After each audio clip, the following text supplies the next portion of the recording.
so on and so on. It's perhaps the need of security of thought for itself. No, time, which is measurement. Do you think that our tendency is that starting with the facts, the physical facts of difference in size, in quantity, That's and what so I want to forth, get at. yes, we apply that analogically to the psychological process Yes, also? yes. Or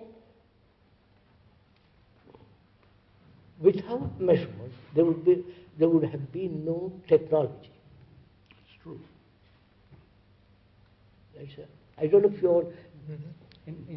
As in science and mathematics, as it progresses, measurement becomes more and more refined, and each refinement in measurements leads to a further step of progress, computers.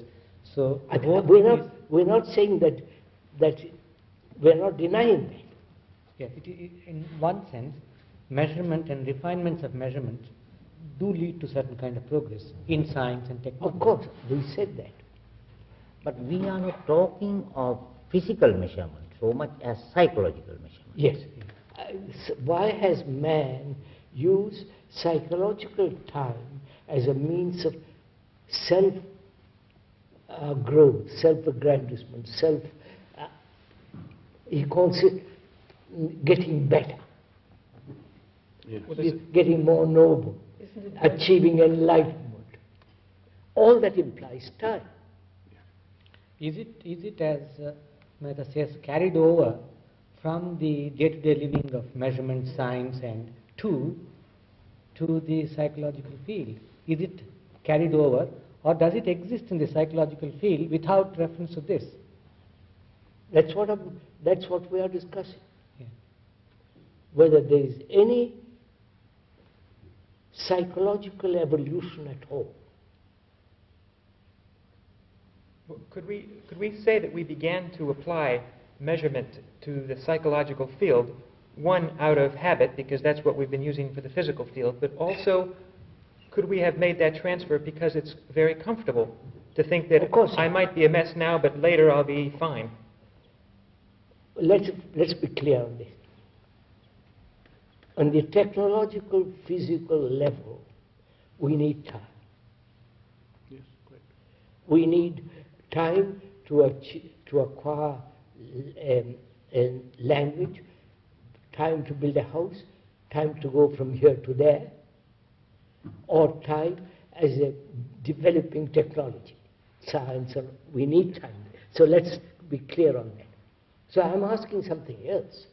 We're asking something else, which is, do we need time at all psychologically? What is it that creates time? Thought. So doesn't Thought is time. Doesn't thought have something to do with it? Which is that we're saying, time is movement, isn't it? Huh? Yes. So thought is movement. Thought is movement, time is movement. From here to there, one is greedy, envious, I need time to be free of it. Physical distance and psychological distance. Yes. I am questioning, one is questioning whether that is not an illusion. Not the physical distance, but the psychological distance.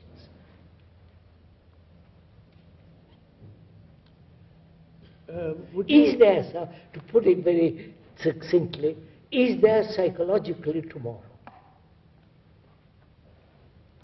Only in terms of anticipation. In terms of, because thought says, I hope to... And in addition to thought, there is the fact of our physical experience of day, night, and therefore the words tomorrow, today. We said that very clearly. There is today, yesterday, today, and tomorrow. Act that is a reality. Yes. That is a measurement also. But we are asking, is there psychological time at all, or thought has invented time, psychological time, in order to feel that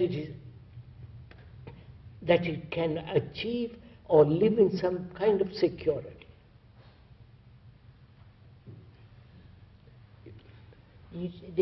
What is time?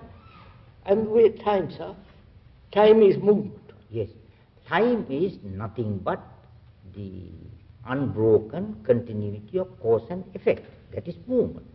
Movement, we say. Yes, movement. Cause, effect, effect becomes the cause, that's right. cause becomes The the, and effect, so on, that's so right. on, so on, so on. That is time. We give a word and call time for that movement. Yes, which is movement. Movement. It is now 5 minutes past 12. Yes. It's a movement till it reaches 1 o'clock. Yes, it is a movement. It's a movement. Movement of cause and effect continuous. Yes, that's one aspect of time. Yes. And also the aspect of time, which is from here, physical distance. Yes. From here, I have to go to London, and it takes time to get there. Yes. That is another conception of it. That's another time. We're Another time. looking at the various facets of time. Yes. Another time. So would you say that thought in itself implies time because the Of action course. of the mind consulting thought, going through the thought process, takes, even if it's a very quick, short amount of time, it is still time? Surely, because thought is response of memory. Memory is time. And one has to Yes, memory go is through the time. memory to think. Right, sir? Yes? So I want, please, don't go back and forth. Let's stick to one thing, which is there is physical time, yesterday, today, and tomorrow. Time as movement, What we call chronological time. chronological time. Right, let's call that chronological time. Time also as from distance. Time also to put for the cause effect, acorn, tree. To climb a mountain, time. So we are saying time physically exists. Yes. Right, sir? Physically. Yes. As The baby grows into man, and so on. So time is necessary, time exists. That's an actuality, that's the reality. We are questioning whether psychologically there is time at all, or thought has invented it. Time as a means of either achieving security, or it is lazy to completely transform itself immediately. So it says, give me time. Give me time to be strong, psychologically.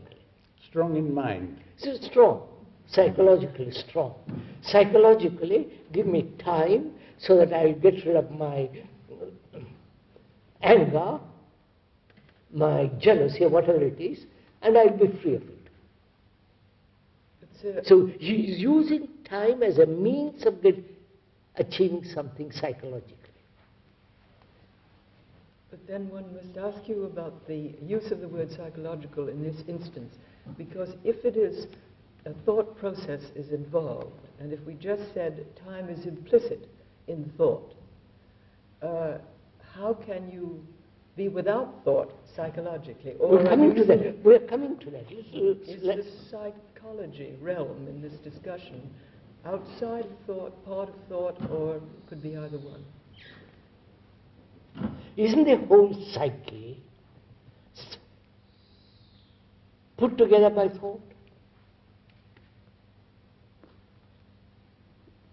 There seems to be a question here whether it is or not. Well, I'm asking Sama, go